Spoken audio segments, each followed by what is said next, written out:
स्यादिलक्ष्मीम् एकं नित्यं विमलमचलं सर्वदि साक्षिभूतं भावातीतं त्रिगुणरहितं सद्गुरुं तं नमामि। अनन्तमण्डलाकारं व्याप्तं येन चराचरं तत्पदं दर्शितं येन तस्मै श्रीगुरवे नमः। राघवं रामचन्द्रं च रावणारिरमापतिं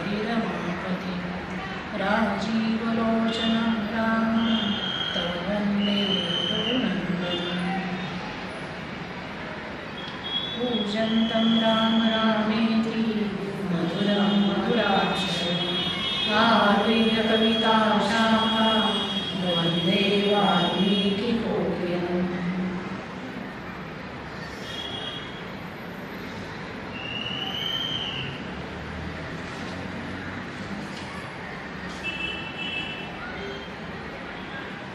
परमपूज्य परमगुरु श्री महंत श्री चरणदासजी महाराज, परमपूज्य सद्गुरू श्री नानक यांच्या चरणी सादर वंदन करते।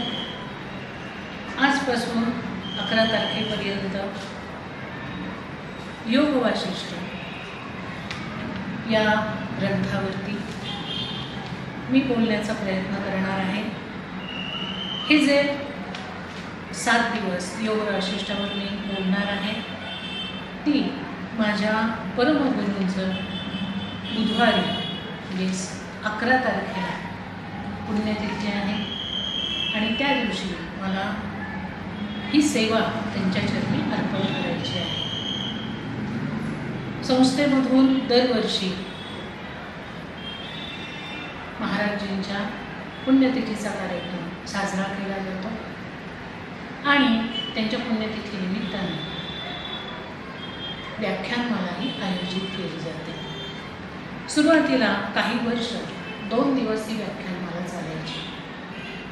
त्यावेळेला बाहेरचे वक्ते आपण बोलवत असू।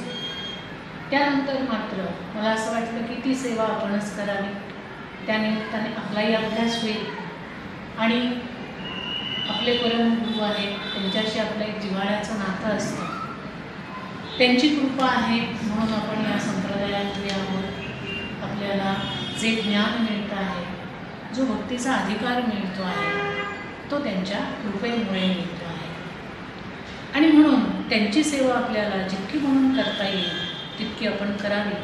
ही वाक्सेवा करण्याचा मानस मी ठरवला आणि त्याला त्यांनी आशीर्वाद दिला। त्यांच्या आशीर्वादाने आज योग वाशिष्ठ हा अत्यंत म्हटला तर अवघड असणारा तत्त्वज्ञानाचा ग्रंथ आहे। त्याच्यावरही बोलण्याची बुद्धी आणि शक्ती ते निश्चितपणाने देत आहे असं मला वाटतं आणि म्हणून थोडंसं आपण प्रयत्न करावा, थोडंसं धाडस करावं आणि वेगवेगळ्या विषयांवरती बोलावं असा मानस ठेवून आज या योग वाशिष्ठ ग्रंथाला आपण सुरुवात करावी। सगळ्यांचं संस्थेच्या वतीने मी स्वागत करते। आजपासून 11 तारखेपर्यंत 7 दिवस अखंड हा ज्ञानयज्ञ चालणार आहे आपल्या सगळ्यांच्या सहकार्याने, उपस्थितीने। ठीक आहे, आपण सुरुवात करू। तर योग वाशिष्ठ हा ग्रंथ जो आहे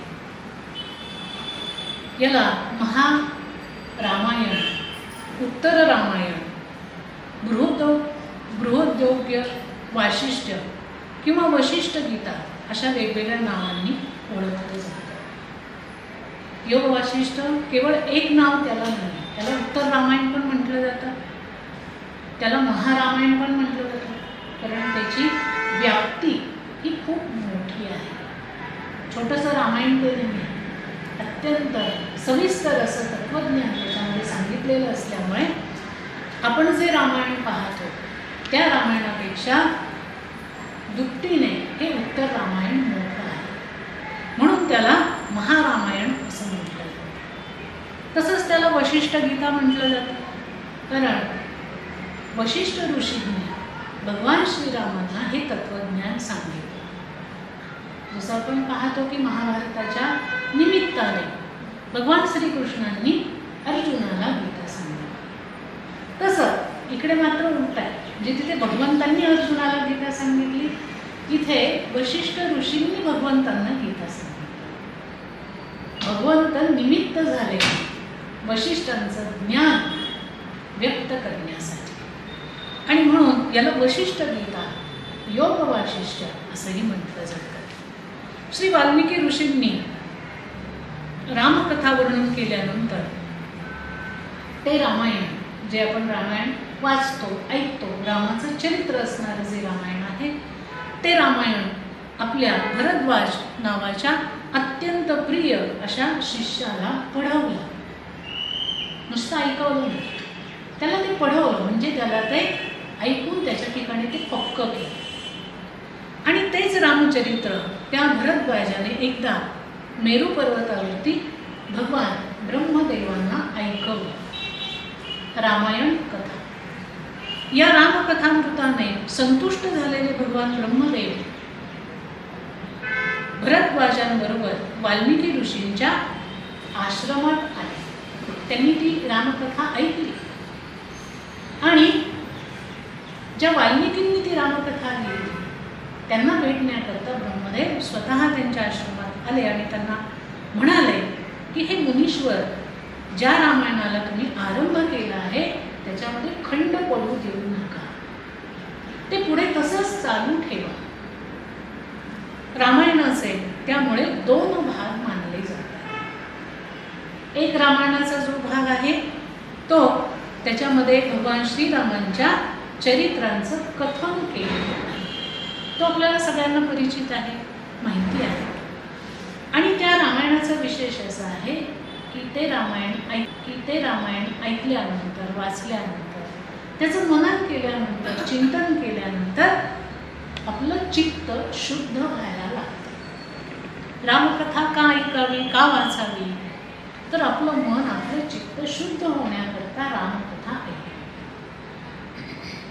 म्हणून त्या रामायणाला पूर्व रामायण असं म्हटलं जातं. आणि उत्तर रामायण जे आहे त्याच्यामध्ये मोक्षपाय कथा सांगितलेल्या आहेत की माणसाचं चित्त शुद्ध झालं, मन शुद्ध झालं, बुद्धी विवेकी झाली की त्याने काय करावं, त्याने मोक्ष प्राप्त करून घ्यावा. या जन्ममरणाच्या फेऱ्यातून स्वतःला सोडवून घ्यावं. ते कसं सोडून घ्यावं, त्याविषयीचं सगळं विवेचन जे आहे ते उत्तर रामायणामध्ये सांगितलेलं आहे. या उत्तर रामायणामध्ये वशिष्ठ ऋषी आणि भगवान श्रीराम यांचा संवाद असल्यामुळे हा ग्रंथ पूर्व रामायणापेक्षा मोठा आहे, आणि म्हणून याला वशिष्ठ महारामायण असंही म्हटलं जातं. हा अत्यंत दीर्घ असा आहे आणि अतिशय सुंदर आहे, अतिशय सरस आहे. तर आपल्याकडे शक्यतो योग वाशिष्ठावरती फारसं कोणी बोलत नाही. का बोलत नाही, तर त्याच्यामध्ये तत्वज्ञानाचा नाव पुष्कळ आहे. पण जी गोष्ट अवघड आहे ती गोष्ट ऐकायची नाही, बोलायची नाही, पाहायची नाही असं नाही. उलट ती गोष्ट जास्त सोपी करून कशी सांगता येईल, तिच्यातलं जे गुह्य आहे की जे माणसाच्या संपूर्ण जीवनाचं कल्याण करणार आहे ते जास्तीत जास्त लोकांपर्यंत पोहोचलं गेलं पाहिजे. कथा आपण आवडीने ऐकतो, वाचतो, सांगतो एकमेकांना, तसं आपलं जीवन कसं असतं, आपल्या जीवनामध्ये वेगवेगळ्या भूमिका पार पडत असताना आपलं मन स्थिर कसं असावं, बुद्धी विवेकी कशी असावी, विचार कसा करावा, हे सगळं त्या उत्तर रामायणामध्ये सांगितलं. अतिशय सुंदर जीवनाचं सगळं सार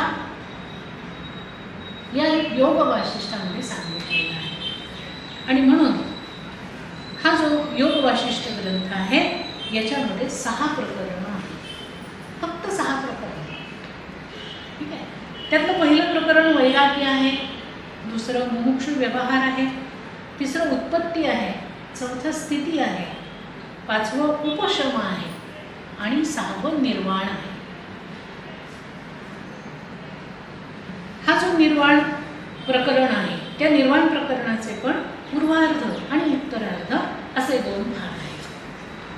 योग वासिष्ठ हा ग्रंथ अध्यात्म ज्ञानाची केवळ खाण आहे. हा ग्रंथ व्यापक आहे, अत्यंत मोठा आहे. याचं वैशिष्ट्य म्हणजे यामध्ये काव्य आणि तत्वज्ञान यांचा अपूर्व मिलाप झालेला आहे. काव्य आणि तत्वज्ञान, काव्य याचा अर्थ छोट्या छोट्या गोष्टी त्याच्यामध्ये सांगितलेल्या आहेत आणि तत्वज्ञानही आहे. कारण माणसाला नुसतं तत्वज्ञान सांगायला लागलं की समाधी लागायला लागते त्याची. ओके, हे योग वासिष्ठ लिहिणाऱ्यांना म्हणजे वशिष्ठ ऋषींना हे चांगलं माहिती आहे. सामान्य माणसाची क्षमता काय असते ते त्यांना माहिती असल्यामुळे हे रामायण सांगत असताना त्यांनी छोट्या छोट्या अतिशय सुंदर अशा कथा सांगितल्या आहेत आणि कथांच्या माध्यमातून तत्वज्ञान दिलेलं आहे. युवा तत्वज्ञान कोणालाही दिलं जात, कारण ते पचवण्याची, धारण करण्याची क्षमता ही माणसामध्ये नसते. आणि जरी भगवान श्रीरामांना त्यांनी हे ज्ञान दिलं तरी केवळ एकटे श्रीराम तिथे नव्हते. संपूर्ण सभेमध्ये ते रामायण सांगितलं गेलं आणि तिथे सगळ्या प्रकारची लोकं उपस्थित होती आणि म्हणून सगळ्यांना झेपे अशा स्वरूपाची त्याची शैली त्यांनी ठेवलेली आहे. आणि म्हणून हा ग्रंथ वाचताना, ऐकताना त्याच्यामध्ये वृक्षपणा येत नाही. मुळातच वाल्मिकी ऋषींची काव्य प्रतिभा उदात्त आणि उज्ज्वल आहे. त्याच्यामध्ये त्यांनी परम पावन असं श्रीरामांचं चरित्र गायल्यानंतर त्या अभ्यासामुळे उदात्त आणि पवित्र झालेल्या काव्य प्रतिभेला त्यांनी तत्वज्ञानाच्या अगाध वातावरणात संचार करायला लावला आहे. त्यामुळे या ग्रंथाला विलक्षण ओजस्विता आणि रमणीयता प्राप्त झालेली आहे. सातत्याने एकाच गोष्टीचं ज्या वेळेला चिंतन होतं, मनन होतं, पूर्ण एकाग्रता, तल्लीनता त्या गोष्टीशी येते, त्यावेळेला त्याच्यामध्ये असणारं जे मूळ तत्व आहे ते तत्व प्रकट व्हायला लागतं. म्हणून याच्यामध्ये असं म्हटलंय की वाल्मिकी ऋषींची काव्य प्रतिभा ही उत्तमच आहे. रामायण जर आपण वाचलं तर माणूस हरखून जातो आणि एकदा रामायण वाचलं वाल्मिकी ऋषींचं तर असं वाटतं की बस रामाशिवाय मला दुसरं कोणी हिरो नाही, माझा पूर्ण आदर्श रामच आहे. इतकी पकड वाचणाऱ्याच्या आणि ऐकणाऱ्याच्या मनाची त्यांची भाषा आहे. आणि रामांच्या या चरित्राचं त्यांनी अखंड अनेक वर्ष चिंतन केल्यामुळे त्यांची जी काव्यप्रतिभा आहे त्या काव्यप्रतिभेला तत्वज्ञानाचं स्पर्श झालेला आहे. कारण शेवटी ते भगवान श्रीरामांचं चरित्र आहे, सामान्य माणसाचं चरित्र नाही. आणि भगवान श्रीरामांच्या लौकिक रूपाचं जरी ते चरित्र त्यांनी लिहिलेलं असलं तरी त्या लौकिक रूपाशी पूर्णपणे सातत्याने एकाग्र होत होत होत त्यांचं जे अलौकिक स्वरूप आहे, रामांचं जे आत्माराम स्वरूप आहे, त्या आत्माराम स्वरूपाचा स्पर्श वाल्मिकी ऋषींच्या प्रतिभेला झाला. आणि म्हणून हे जे काव्य योग वासिष्ठ निर्माण झालेलं आहे ते विलक्षण ओजस्वी झाले, रमणीय झालंय. योग वासिष्ठ वाचायला लागल्यानंतर ते संपेपर्यंत हातातून खाली ठेवत नाही, इतकं सुंदर. हा ग्रंथ जागोजागी अत्यंत मनोहर कथानकांनी आणि आख्यानांनी विभूषित झालेला असल्यामुळे वाचकांचं मन याच्यामध्ये रमतं. त्याचबरोबर ग्रंथातील तत्वज्ञानाची स्वाभाविकरित्या गोडी लागून वेदांतातील उच्च आणि आत्मोन्नतीकारक सिद्धांत हळूहळू मनावर ठसत जातात. आता तत्वज्ञानाचा आणि सामान्य माणसाचा कुठेही संबंध येत नाही. आपल्याकडे जी शिक्षण प्रणाली आहे त्याच्यामध्ये कुठेही या गोष्टी येत नाही. ठीक आहे. मुळात माणसाच्या जीवनाचा आणि शिक्षणाचा कुठेही संबंधच येतो, हे दुर्दैव. आणि तत्वज्ञान तर लांबचीच गोष्ट आहे. त्यामुळे तत्वज्ञान म्हटलं की लोकांना असं खूप अवघड वाटतं, गुह्य वाटतं आणि त्याच्यापासून 4 हात आपण लांब राहिलेलंच बरं, त्यातच आपलं कल्याण आहे अशी माणसाची धारणा असते.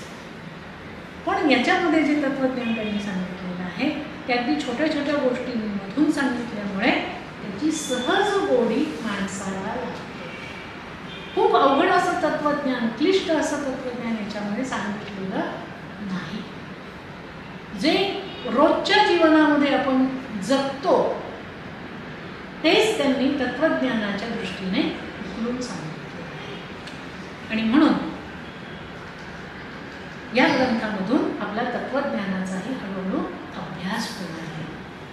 वशिष्ठ ऋषींनी श्रीरामांना केलेला हा उपदेश म्हणजे अखिल मानव जातीच्या कल्याणाकरता केलेला प्रपंचच आहे. जसं म्हटलं की मोठेसे ग्रंथ तयार आपल्याकडे झालेले आहेत, ते पुन्हा एका व्यक्तीसाठी झालेले नाही. एखादी व्यक्ती निमित्त कारण ठरली असेल, पण ते जे ग्रंथ आहेत, श्रीमद भगवद्गीता असेल, भागवत असेल, योग वाशिष्ठ असेल, षटशास्त्र असतील, वेद असतील, हे संपूर्ण मानव कल्याणाकरता झालेले आहे. याच्यामध्ये जात, धर्म, वर्ण, स्त्री, पुरुष, लहान मोठा असा कुठलाही भेदभाव नाही. ज्याला कुणाला इच्छा असेल त्या प्रत्येकासाठी हे ग्रंथ उपयुक्त आहेत. केवढं मोठं कॉन्ट्रीब्युशन आहे आणि हे हजारो वर्षांपासून आहे की हे फक्त तेवढ्या काळापुरतं झालं आणि नंतर बाद झालं, कालबाह्य झालं असं झालेलं नाही. भगवान श्रीरामांचा जन्म ज्या वेळेला झाला ते जे त्रेतायुग आहे तेव्हापासून आजपर्यंत हे तत्वज्ञान कुणीही वापरू शकतो आणि ते तितकंच तेजस्वी आजही आहे, सकस आजही आहे. याच्यातला एकही सिद्धांत कालबाह्य झालेला नाही. हे केवढं मोठं वैशिष्ट्य आहे, हजारो वर्षांची परंपरा आहे. म्हणून हे जे ग्रंथ आहेत यांचा आपण अभ्यास करा. जे काही आपल्या बुद्धीला समजेल, पचेल, रुचेल ते आपण घ्यावं, आत्मसात करावं आणि आपलं व्यक्तिमत्व जास्तीत जास्त प्रकट करावं, प्रकाशित करावं. त्यासाठी हे ग्रंथ आहे. आता याच्यातलं जे पहिलं प्रकरण आहे ते आहे वैराग्य प्रकरण. त्याला लगेच आपण सुरुवात करणार आहोत. या प्रकरणाच्या सुरुवातीला परमात्म्याला वंदन केलेलं आहे. आपल्याकडे ही परंपरा आहे. एक तर सगळे ग्रंथ आपल्याकडे जे आहेत ते संवाद स्वरूपाचे आहेत. कोणीतरी प्रश्न विचारतो, त्याच्या मनात जिज्ञासा निर्माण होते, त्या प्रश्नाला उत्तर देण्याकरता म्हणून त्या ग्रंथाची रचना होत जाते. सगळे ग्रंथ आपल्याकडे असेल, तुम्ही उपनिषद काढून पहा, कुठलेही उपनिषद काढा, त्याच्यामध्ये तेच आहे. श्रीमद भगवद्गीतेत तेच आहे, भागवतामध्ये तेच आहे, शास्त्रांमध्ये पण तेच आहे.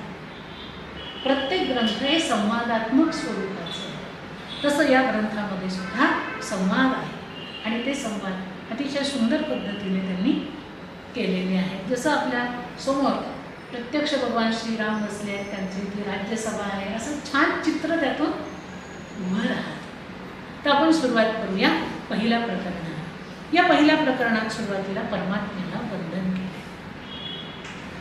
लक्षात घ्या, परमात्म्याला वंदन केले. गणपतीला, सरस्वतीला वंदन करण्याची आपल्याकडे प्रथा आहे सुरुवातीला. इथे मात्र बाकीच्या देवतांना वंदन न करता डायरेक्ट परमात्म्याला वंदन केले. सुप्रीम पॉवर जी शक्ती आहे तिलाच वंदन केले. का बरं असं असेल?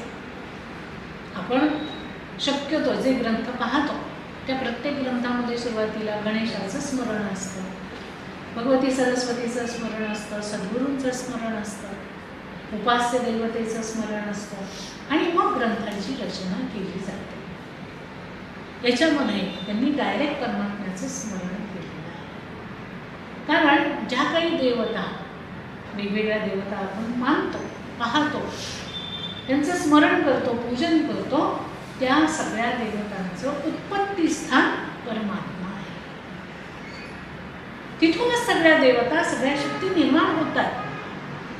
आणि म्हणून इथे त्यांनी परमात्म्याला वंदन केलं. आता परमात्म्याला वंदन करतानाही त्याच्यात एक गंमत आहे, ज्याच्यामुळे सगळी भूत भासमान होतात, ज्याच्यामध्ये स्थित असतात आणि ज्याच्यामध्ये पुन्हा लीन होतात, अशा सत्स्वरूपी परमात्म्याला त्यांनी नमस्कार केला. हे जे नमन त्यांनी केलं आहे परमात्म्याला, ते करत असताना परमात्म्याची 3 रूपं त्यांनी आपल्यासमोर ठेवली.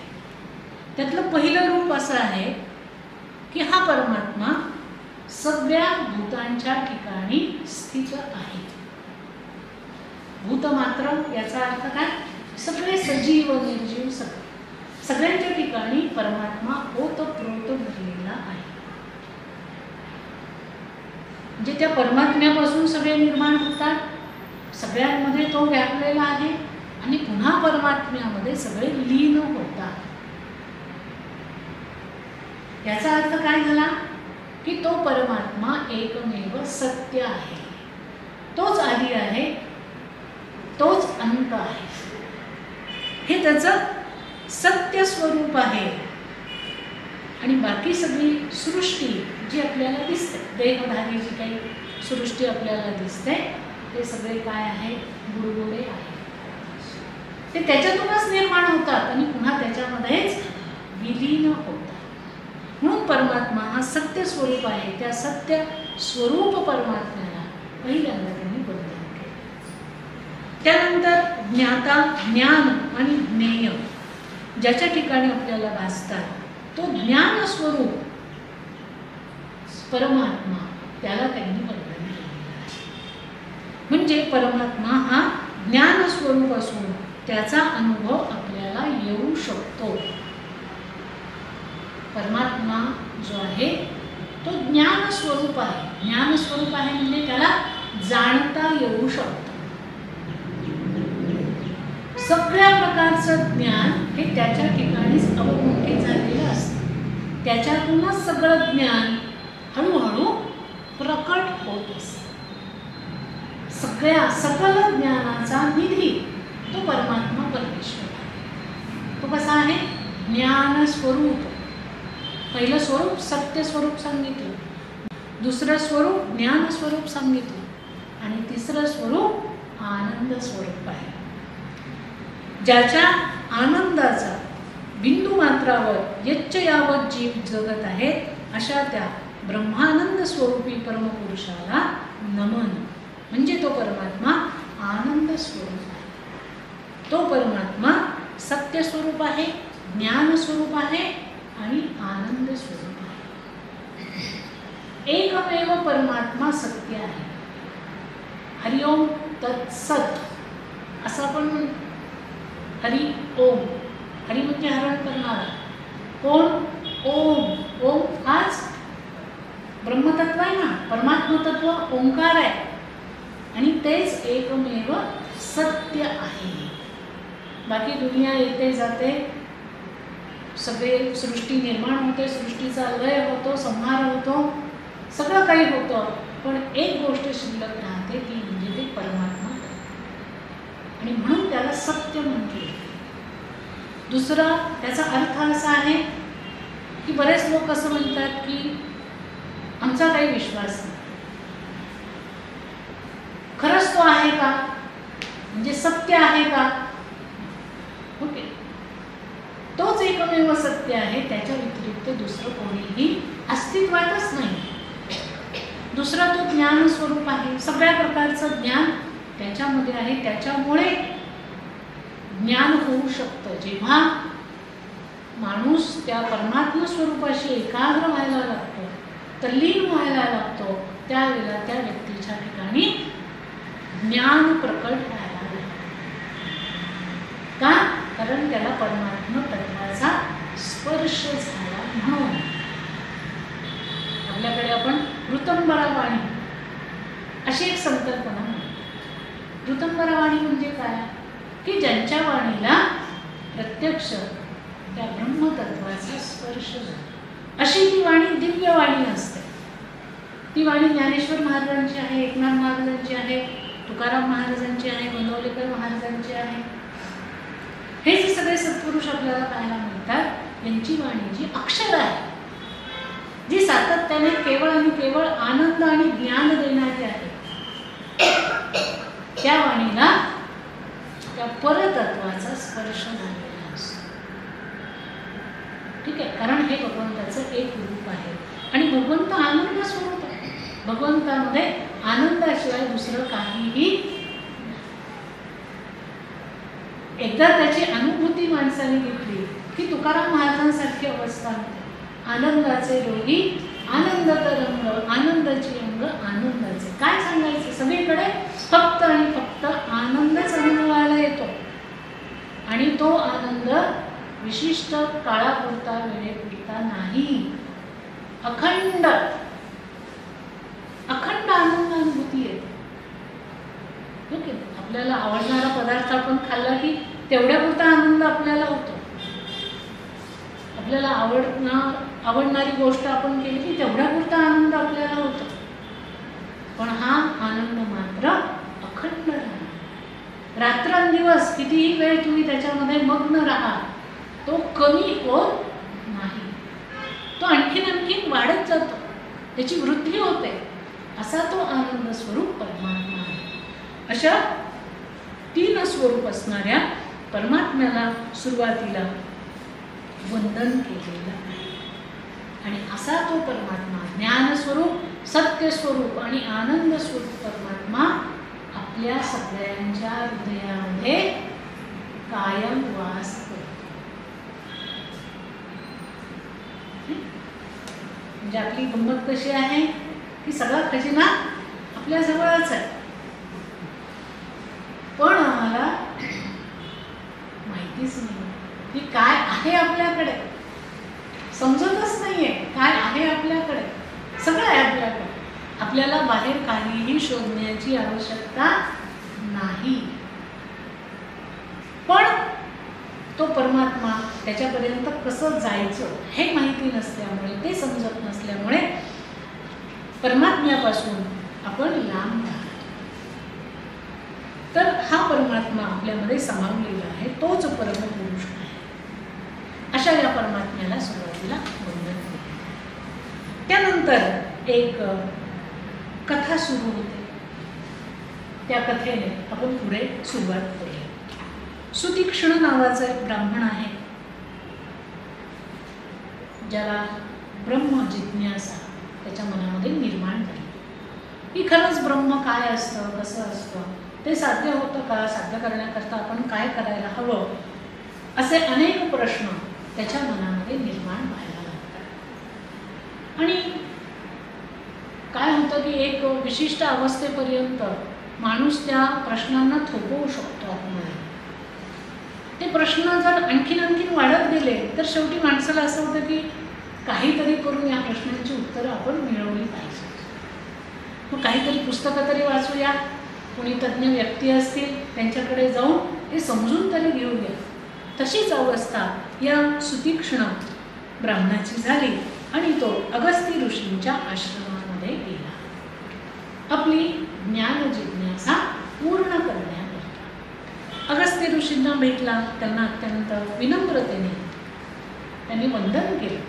अगस्ती ऋषींनी चौकशी केली की कोण, काय, कुठून आला, कशासाठी आलास. त्यावेळेला त्यांनी सांगितलं की भगवान, आपण धर्मतत्वज्ञ आणि सर्व शास्त्र पारंगत आहात, म्हणून माझ्या मनामध्ये एक शंका आली आहे, तिचं उत्तर आपण देऊ शकता. त्यामुळे माझ्यावरती कृपा करा आणि माझ्या शंकेचं निरसन करा. अगस्ती ऋषी जे आहे, सगळेच ऋषी त्या काळातले सगळे कसे आहेत, धर्म आणि तत्व यांच्यामध्ये पारंगत आहे. सगळे शास्त्र त्यांना अवगत आहे. वेद, वेदांत हे सगळ्या ज्ञानाने ते संपन्न आहे. पण एवढं असूनही सामान्य जीवन जगणारे आहेत. नाहीतर काय होतं, 4 पुस्तकं वाचल्यानंतर माणसाचा अहंकार वाढायला लागतो. पण यांच्याकडे एवढं सगळं ज्ञान आहे, चालतं बोलतं ब्रह्म आहे, पण तरी सुद्धा अत्यंत सामान्य जीवन जगतायत. येणाऱ्या प्रत्येकाला काय हवंय काय नकोय ते पाहतात. आणि म्हणून त्यांच्यापर्यंत सामान्यातला सामान्य माणूस सहजतेने जाऊ शकतो, सामान्यातला सामान्य माणूस. आणि म्हणून सुतीक्ष्ण त्यांच्याकडे गेला आणि त्याने आपली शंका उपस्थित केली. तो म्हणाला की मोक्ष केवळ कर्माने प्राप्त होतो की केवळ ज्ञानाने प्राप्त होतो, हे मला सांगा. कर्म करावं की ज्ञान साध्य करावं, हे काही मला कळत नाही. आणि आणखीन एक त्यालाच धरून असा प्रश्न आहे की कर्म आणि ज्ञान या दोघांमुळे तो प्राप्त होतो. मोक्ष प्राप्त करून घ्यायचा असेल तर केवळ कर्माने प्राप्त होतो की केवळ ज्ञानाने प्राप्त होतो, की कर्म आणि ज्ञान या दोघांमुळे प्राप्त होतो, ही माझी शंका आहे. अगस्तींनी बोलायला सुरुवात केली. अगस्ती ऋषी त्यांना म्हणतात की पक्षाला आकाशात संचार करण्याकरता 2 पंखांची जरुरी असते. असते की नाही? पक्षी उडतात आणि 2 पंख त्यांना असतात. त्याप्रमाणे कर्म आणि ज्ञान या साधनांच्या योगाने मोक्षरूपी परमपदाची प्राप्ती होते. ज्यांना मोक्ष प्राप्त करून घ्यायचा आहे त्यांनी हे 2 पंख वापरले पाहिजे. कर्मही केलं पाहिजे आणि ज्ञानही प्राप्त केलं पाहिजे. केवळ कर्म करत बसले आणि ज्ञान मिळवलं नाही तर परमात्मा प्राप्ती होणार नाही, मोक्ष मिळणार नाही. केवळ ज्ञानाचे मागे लागले, कर्म सगळं टाकून दिलं, मी ज्ञानी झालोय, मला आता काही गरज नाही कर्माची, असं म्हणून जर शांत बसले तर त्यांनाही मोक्ष मिळणार नाही, असं त्यांनी सांगितलं. केवळ कर्माने अथवा केवळ ज्ञानाने मोक्ष साध्य होत नाही, असा ब्रह्मवेत्त्यांचा सिद्धांत आहे. म्हणजे परत ते स्वतःकडे कर्तृत्व घेत नाही. मी असं म्हणतो असं ते म्हणत, किंवा मला असं वाटतं असं ते म्हणत. ते काय म्हणतात की केवळ कर्माने केवळ ज्ञानाने मोक्ष साध्य होत नाही, असा ब्रह्मवेत्त्यांचा सिद्धांत आहे. जे ब्रह्मवेत्ते आहेत, ब्रह्मज्ञान ज्यांना झालेलं आहे, ब्रह्मप्राप्ती ज्यांनी करून घेतलेली आहे, अशा लोकांचा सिद्धांत असा आहे की दोनही गोष्टी आवश्यक आहेत. या संदर्भात पूर्वी घडून गेलेली गोष्ट मी तुला सांगतो, असं म्हणून अगस्त्य ऋषींनी या सुतीक्ष्ण ब्राह्मणाला गोष्ट सांगायला सुरुवात केली. लक्षात ठेवा बरं का, आता ह्या गोष्टी पुढे पुढे पुढे कंटिन्यू होणार आहेत. अगस्त्य ऋषी म्हणतात की अग्निवेश्य नावाचा एक ब्राह्मण आणि त्याचा कारुण्य नावाचा मुलगा, नावं सुद्धा खूप वेगळीच आहे.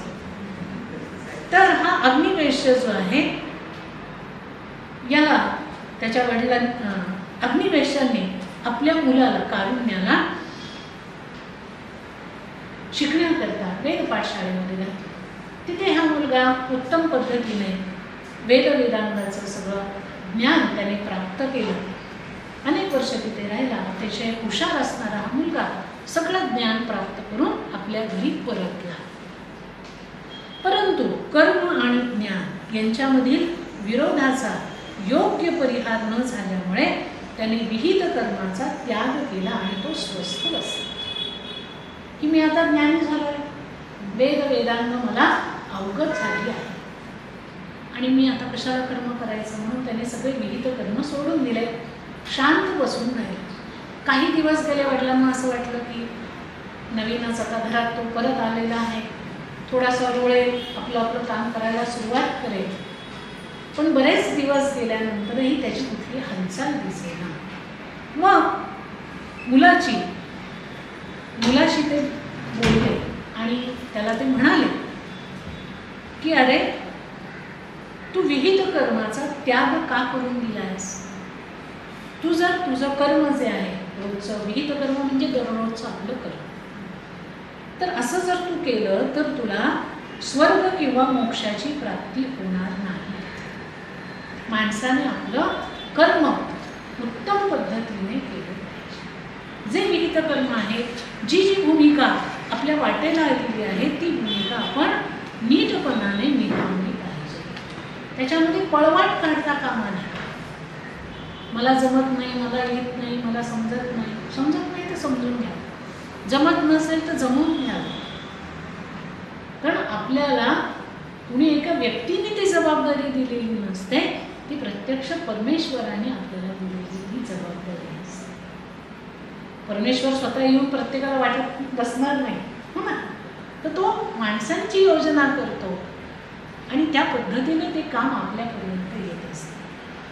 आणि म्हणून त्यांनी थोडंसं आपल्या मुलाला समजून सांगितलं. पण तो जो मुलगा होता कारुण्य, तो त्याच्यावरती म्हणाला की जीवनभर अग्निहोत्र संध्यादी नित्य कर्म करावे असं श्रुतीमध्ये अनेक ठिकाणी सांगितलं.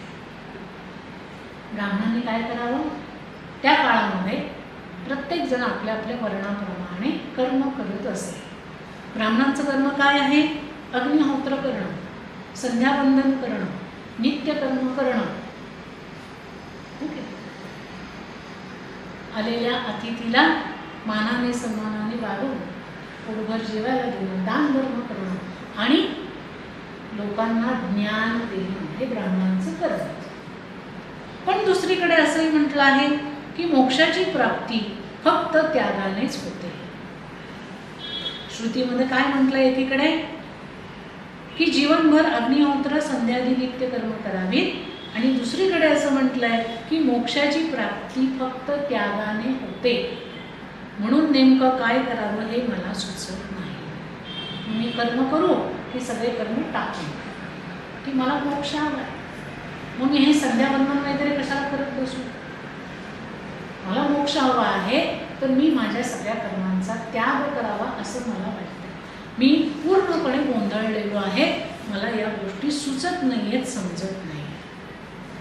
तो अग्निवेश्य जो ब्राह्मण होता तो मुलाला म्हणाला की हे कारुण्य, तुझ्या मनामध्ये उत्पन्न झालेल्या सर्व संशयाचं मूळ अज्ञान आहे.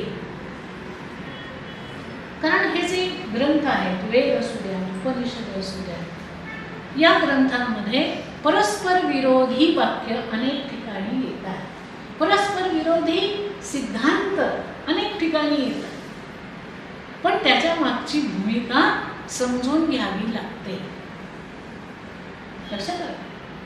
एकच अर्थ सगळीकडे निघत नाही.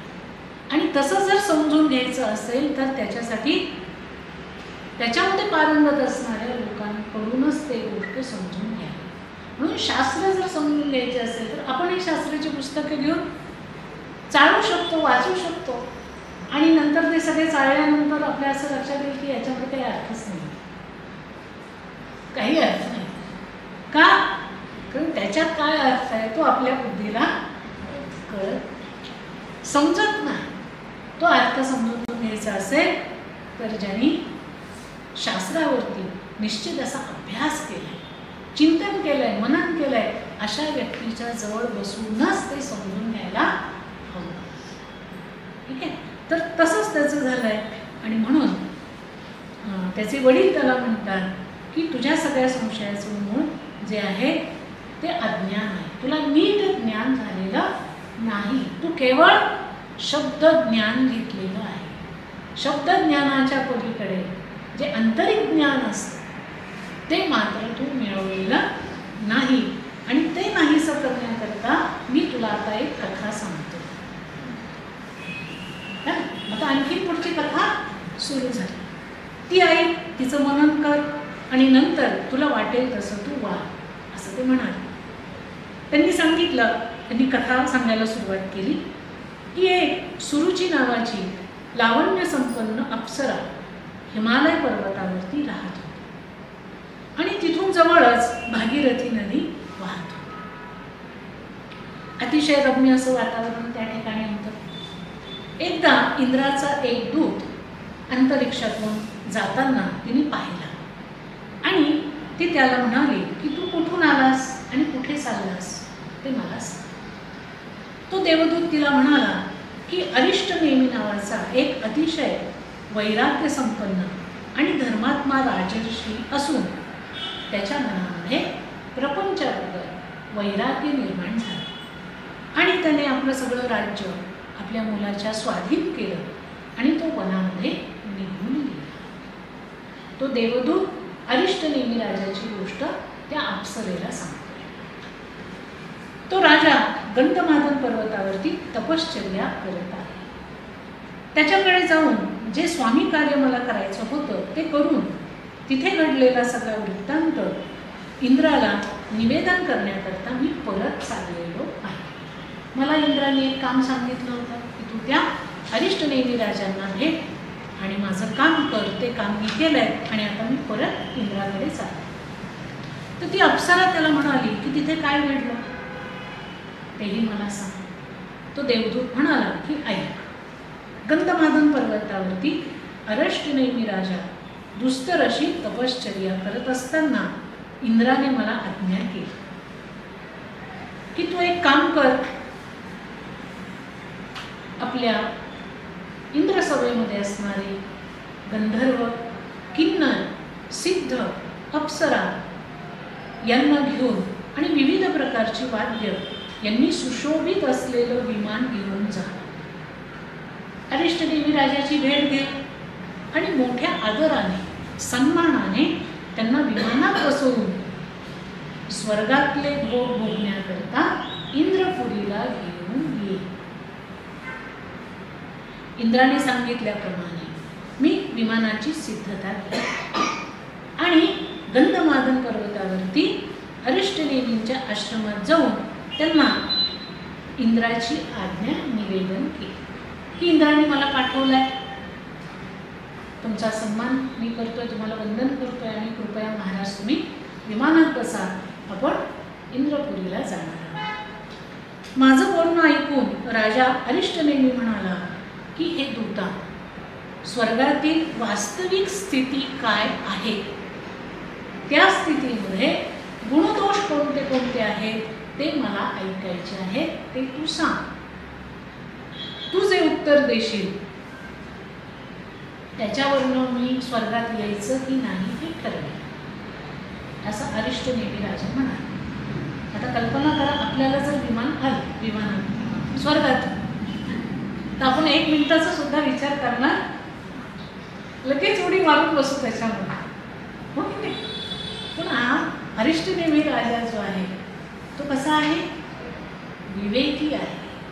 त्याने जी तपसाधना केली आहे त्याच्यामुळे त्याचं मन, त्याचं चित्त स्थिर झालंय, मनाचं चंचलत्व गेलंय, बुद्धी स्थिर झाली आहे. योग्य काय अयोग्य काय याचा विचार करायला हवा प्रत्येक ठिकाणी, हे याच्यातून व्यक्त होत आहे. आणि म्हणून तो म्हटला की तू आधी स्वर्गात काय असतं ते मला सांग, कारण मी काही अजून स्वर्ग बघितलेला नाही. तो देवदूत त्याला म्हणाला की स्वर्गामध्ये पुण्याच्या योगाने परमोच्च सुख भोगता येईल. तुम्ही अत्यंत पुण्यवान आहात, मोठी साधना तुम्ही केली आहे आणि त्यामुळे तुम्हाला तिथे भरपूर चांगले भोग भोगायला मिळते. पण स्वर्गामध्येही उत्तम, मध्यम आणि कनिष्ठ असे स्तर असतात. जसं आपल्या जीवनामध्ये आहे, अत्यंत उच्च कोटीचे असतात, मध्यम आणि खालच्या अवस्थेतली लोक असतात, प्रत्येक ठिकाणी असतात.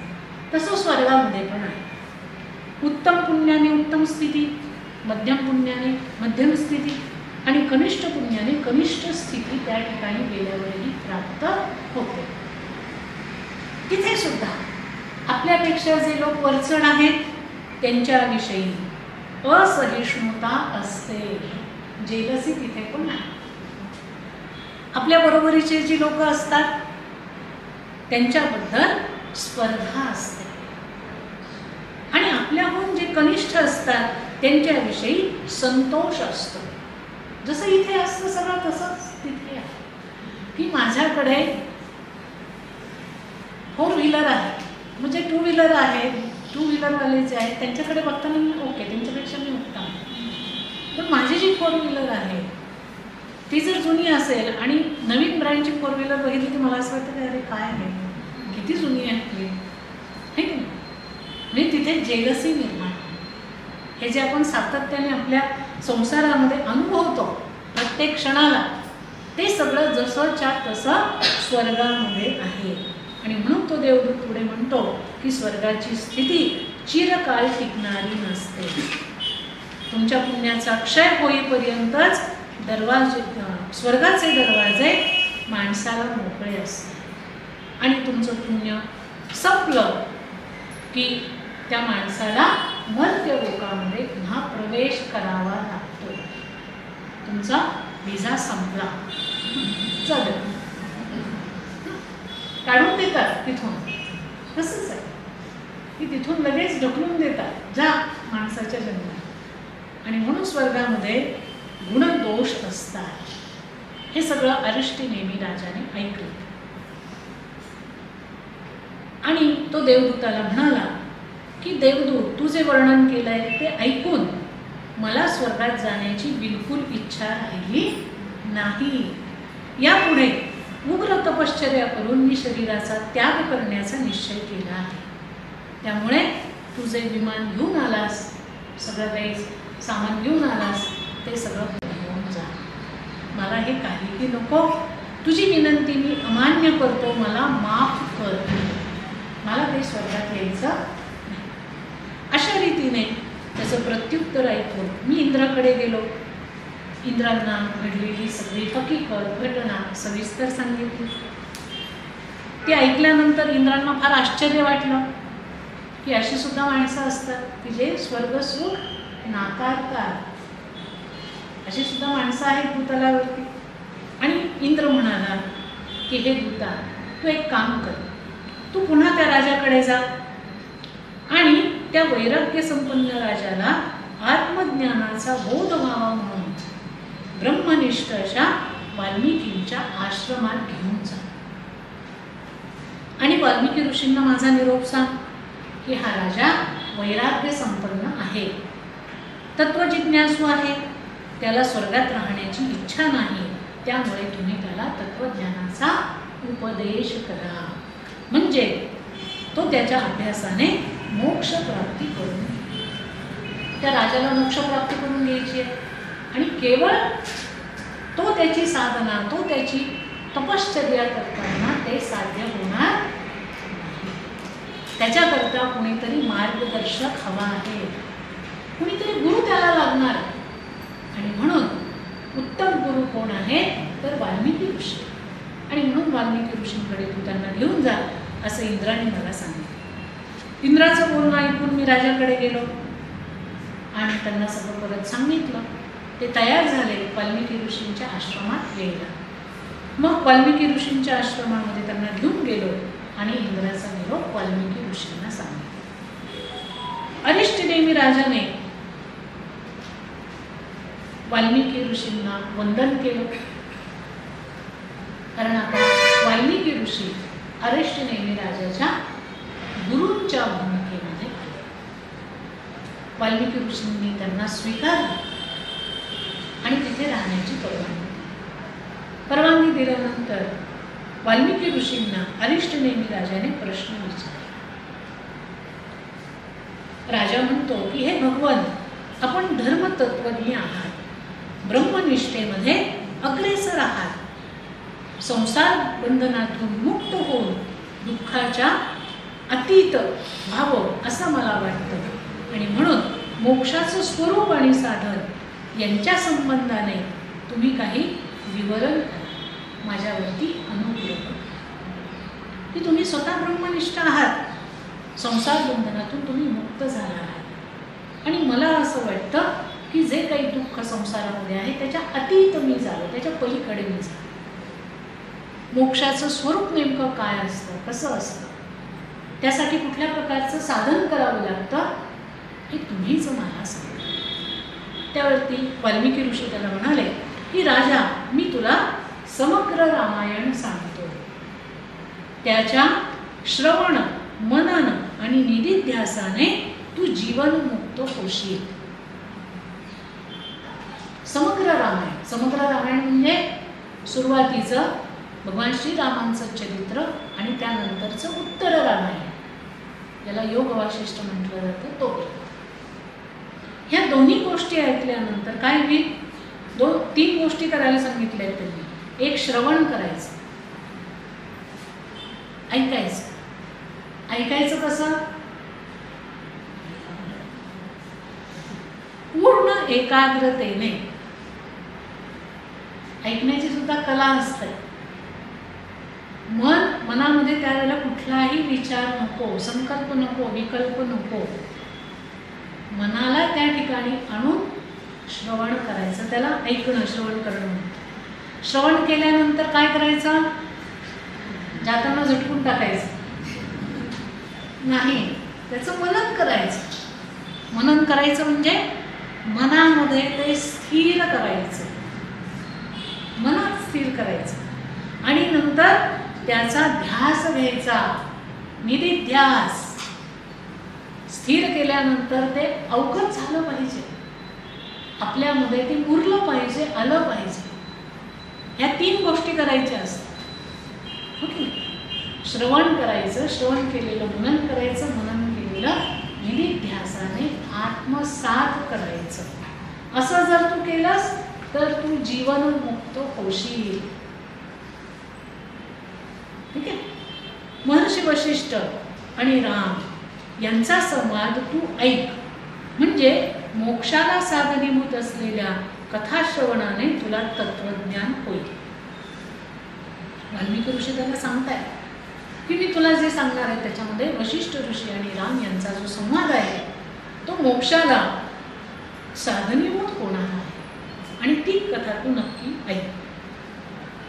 त्यावरती अरिष्टनेमी राजा प्रश्न विचारतो की राम हा कोण आहे? तो मुक्त आहे की बद्ध आहे? वाल्मिकी ऋषी म्हणतात की प्रत्यक्ष भगवान नित्यमुक्त विष्णू म्हणजेच राम आहे. काय म्हटलंय? प्रत्यक्ष भगवान नित्यमुक्त विष्णू म्हणजे राम आहे. फक्त शापाच्या निमित्ताने ते चैतन्य विग्रही प्रभू अल्पज्ञ झाले. राम जे आहेत ते प्रत्यक्ष भगवान श्री विष्णूंचा अवतार आहे. भगवान श्री विष्णू हे पूर्ण ज्ञानी आहे, मग त्यांना परत ज्ञान देण्याची आवश्यकता काय? हा प्रश्न त्यांना विचारायचा. बद्ध आहे की मुक्त आहे? आणि म्हणून ते म्हणतात की ती मुक्तच आहे. पण झालं काय की त्या विष्णूंना काही शाप मिळाले आणि ज्या वेळेला ते राम अवतारात आले त्यावेळेला ते काही काळ अल्पज्ञ झाले. काही काळ अल्पज्ञ झाले आणि त्यांचा तो अल्पज्ञाचा जो काही प्रभाव आहे तो प्रभाव महर्षी वशिष्ठांनी दूर केला. तेच हे योग वासिष्ठ. पुन्हा अरिष्टनेमी प्रश्न विचारतो की राम सच्चिदानंद स्वरूपी असताना त्यांना शाप कोणी दिला आणि तो का दिला? त्यावर वाल्मिकी ऋषी म्हणतात की विष्णूंना एक शाप नाही मिळाले, 4 शाप मिळाले आणि ते सगळे त्यांना राम अवतारामध्ये भोगावे लागले. ते कुठले शाप आहेत? तर एकदा सत्यलोकामध्ये भगवान श्री विष्णू गेले होते. त्यावेळेला त्या ठिकाणी ब्रह्मदेव आणि इतर सगळ्या देवतांनी भगवंताची षोडशोपचारे पूजा केली. त्यावेळेला त्या ठिकाणी सनत कुमारही होते, जे सनत कुमार भगवंताचे पार्षद आहेत, अत्यंत प्रिय आहेत. पण त्या सनत कुमारांनी त्यावेळेला पूजेमध्ये सहभाग घेतला नाही आणि म्हणून श्री विष्णूंनी त्यांच्याकडे बघितलं आणि सनत कुमारांना ते म्हणाले की तुम्ही निष्काम राहिला, तुमच्या निष्कामतेबद्दल तुम्हाला गर्व वाटतोय, त्यामुळे तुम्ही कामसंतप्त होऊन शरजन्मा या नावाने जन्माला या. मी तुम्हाला शाप देतो की तुम्ही निष्क्रिय राहिलात, निष्काम राहिलात आणि त्या निष्कामतेबद्दल तुम्हाला अत्यंत अहंकार निर्माण झाला. त्यामुळे शरजन्मा या नावाने तुम्ही जन्म घ्या. तर ते सनत कुमार आहेत. त्या सनत कुमारांनी विष्णूंना उलट शाप दिला की आपलं सर्वज्ञ टाकून तुम्हालाही किंचित काळ अज्ञानी व्हावं लागेल.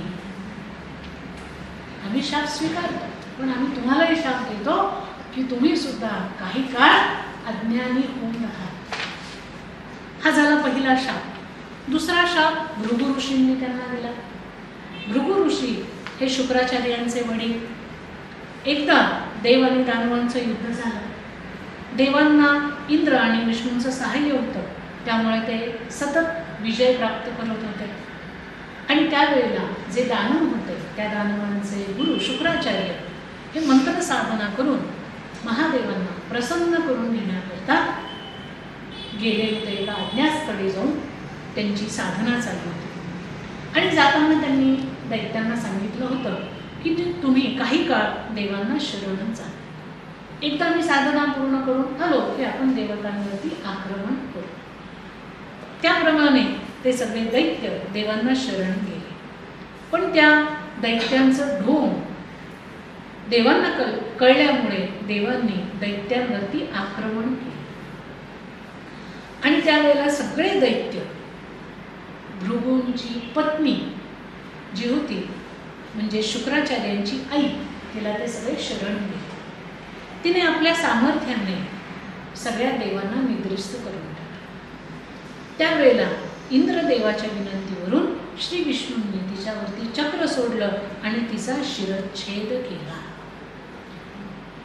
ही घटना घडल्यानंतर भृगु ऋषी तिथे आले आणि त्यांनी बघितलं की आपली जी पत्नी आहे, भार्या आहे, ती तर निरपराध होती. आणि ती निरपराध असूनही विष्णूंनी तिचा वध केला.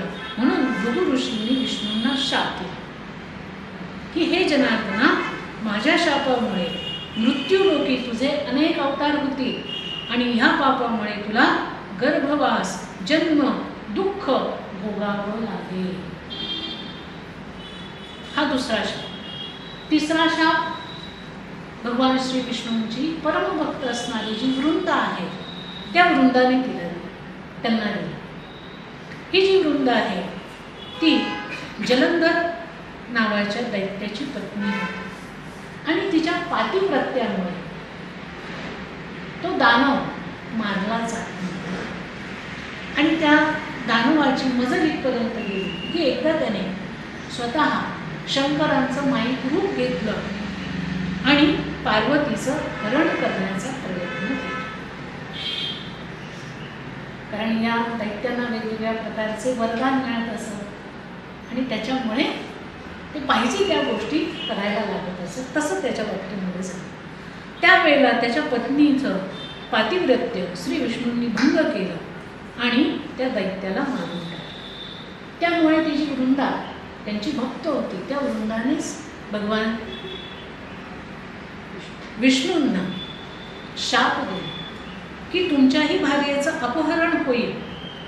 आणि योग बलाने तिने देहत्याग केला. आणि ते जे स्थान आहे ते आज वृंदावन म्हणून प्रसिद्ध आहे. ठीक आहे. हा झाला तिसरा शाप. चौथा शाप त्यांना मिळाला. नरसिंह अवतारामध्ये त्यांचं जे भयंकर असं रूप होतं विष्णूंचं, ते भयंकर रूप पाहून पयोष्णी नदीच्या काठी एक देवदत्त नावाचा ब्राह्मण आपल्या भार्येसह राहत होता.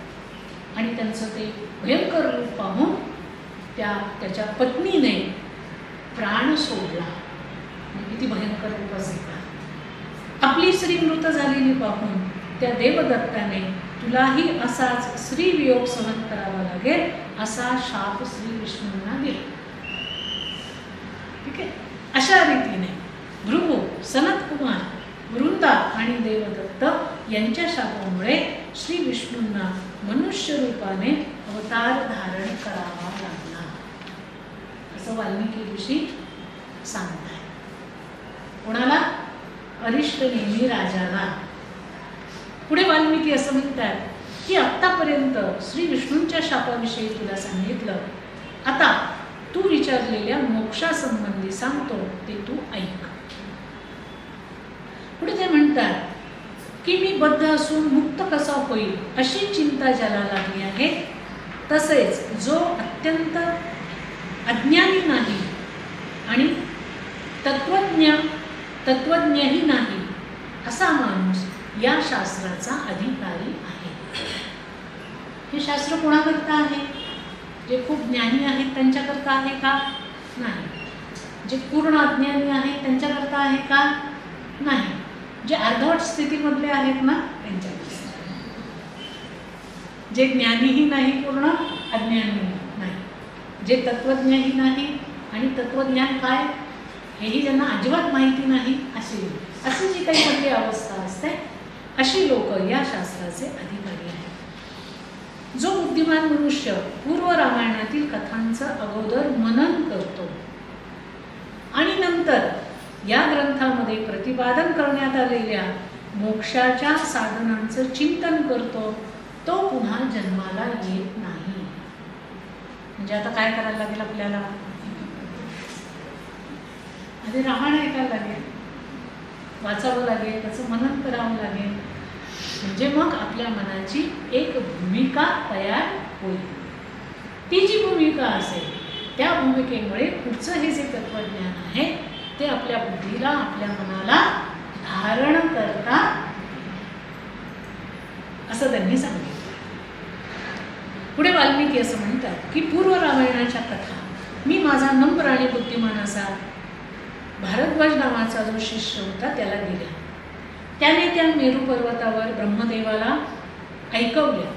ब्रह्मदेव संतुष्ट झाले आणि त्यांनी त्याला सांगितलं की तू आपल्या गुरूंकडे वाल्मिकी ऋषींकडे जा आणि त्यांना प्रार्थना कर की त्यांनी ज्या सर्वोत्कृष्ट रामायणाला प्रारंभ केला आहे ते त्यांच्याकडून श्रवण कर.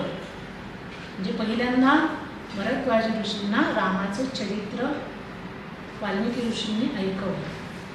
ते ब्रह्मदेवांनी ऐकलं आणि ब्रह्मदेवांनी त्यांना सांगितलं की आता ते पुढचं चरित्र लिहित आहेत किंवा पुढचा कथाभाग सगळा लिहित आहे, तो पण तू जा आणि ऐकून ये. रामायण अपार गुणांनी संपन्न असून त्याचं श्रवण करणारा सर्व तऱ्हेच्या मोहांनी ग्रस्त असला तरी तो त्यांच्या अतीत होऊन जातो. आपल्याकडे जे ग्रंथ आहेत ते केवळ कथा नाही, त्या कथांमधून, त्या ग्रंथांमधून आपल्या मनावरती चांगले संस्कार पडतात आणि मनामध्ये असणारे दोष कमी व्हायला लागतात, मनामध्ये गुणांची वृद्धी व्हायला लागते. म्हणून आपल्या घरामध्ये लहान मुलं असतील, नातवंड असतील तर त्यांना रामायणातल्या कथा ऐकवा, छोट्या छोट्या कथा ऐकवा आणि त्यांना परत त्या सांगायला लावा. कारण जेव्हा माणूस सांगतो परत त्यावेळेला तो खूप लक्षपूर्वक ऐकत असतो की आपल्याला सांगायचं आहे. आणि त्या छोट्या छोट्या कथा ऐकूनही भगवान श्रीरामांविषयी त्यांच्या मनामध्ये आदर निर्माण होईल, आपलेपणा निर्माण होईल. तर हा भाग आपण करणं गरजेचं आहे. पुढे वाल्मिकी असं म्हणतात की अशा रीतीने भाषण करून ब्रह्मदेव त्या भरद्वाजासह माझ्या आश्रमात आले. त्या आल्यानंतर त्यांची मी मनोभावे पूजा केली. ब्रह्मदेव अत्यंत प्रसन्न होते. ते मला म्हणाले की रामाच्या आत्मज्ञान प्राप्ती संबंधाने ज्यात वर्णन आहे अशा या प्रचंड ग्रंथाची समाप्ती कशी होईल याचा विचार न करता हा ग्रंथ तुम्ही लिहित राहा. या ग्रंथाचा आश्रय करून लोकांना संसार सागरातून सहज तरून जाता येईल. लोकहित साधणारा असा हा ग्रंथ तुमच्या हातून पूर्ण होणार आहे. की तुम्ही चिंता करू नका की हा ग्रंथ मी लिहिलाय, हा लोकांपर्यंत कसा जाईल, कोण ऐकेल. मी पुष्कळ सांगायला तयार आहे पण ऐकायला कोणी आहे की नाही अशी चिंता करायची नाही. आपल्याला जे सुस्त आहे, जे तुम्ही लिहिता आहात ते योग्य आहे आणि ते व्यवस्थित सगळं मांडा. कारण आज न उद्या हा ग्रंथ जो आहे तो अनेक लोकांपर्यंत जाणार आणि त्या ग्रंथाने लोकांचं जीवन कल्याण होणार आहे असं सांगून ब्रह्मदेव अंतर्धान पावले. त्यानंतर भरद्वाज जो माझा शिष्य होता तो मला म्हणाला की भगवान रामांना जीवनमुक्त स्थिती कशी प्राप्त झाली ते मला क्रमाने सांगा. म्हणजे मी ते श्रवण केल्यावर नित्य सुखी होईल. आता इथे संवाद सुरू झालाय वाल्मिकी ऋषी आणि त्यांचा शिष्य भरद्वाज. ठीक आहे.